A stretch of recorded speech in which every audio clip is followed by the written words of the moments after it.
يريدون ليطفئوا نور الله بأفواههم والله متم نوره ولو كره الكافرون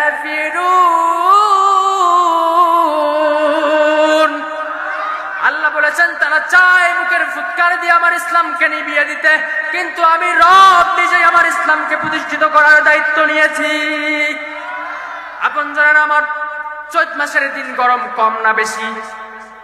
এখন যদি কোনো কৃষক মনে করে আমি চৈত্রি মাসে জমি বাড়িতে কাজ করতেছি, আকাশে সূর্যের খুব রোদ, একটু ফু দিয়ে সূর্যের আলো নিভিয়ে দেই, সম্ভব নাকি? তিনি একাই পারলেন না।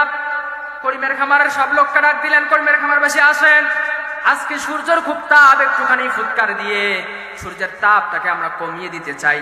বলেন তো এই ওয়াজ মাহফিলের সব মানুষগুলো একত্রিত হয়ে যদি সূর্যের দিকে একটা করে ফু দেই, সূর্য কি নিভে যাবে নাকি? আমার আল্লাহ বলেছেন, লোকেরা শুনে রাখো, আমার ইসলাম হলো ওই সূর্যের ন্যায়, মুখের ফুৎকার দিয়ে যেমন সূর্য নিবানো যায় না, হাজার ষড়যন্ত্র করা আমার ইসলামকে পৃথিবীর থেকে দূর করা যাবে না।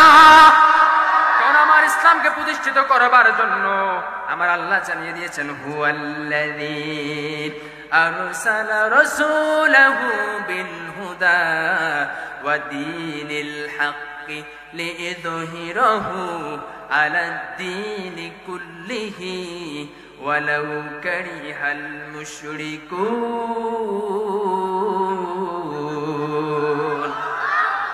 আমার আল্লাহ বললেন, নবী হে, আপনাকে আমি পাঠিয়ে দিয়েছি সত্য দিন এবং হিদায়াত সহকারে, যেন সকল ধর্মকর্ম মতাদর্শের উপর আপনি আমার ইসলামকে প্রতিষ্ঠিত করেন।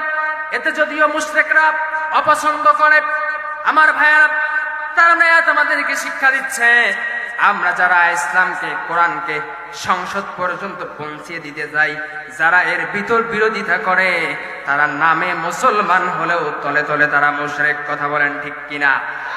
আর জোরে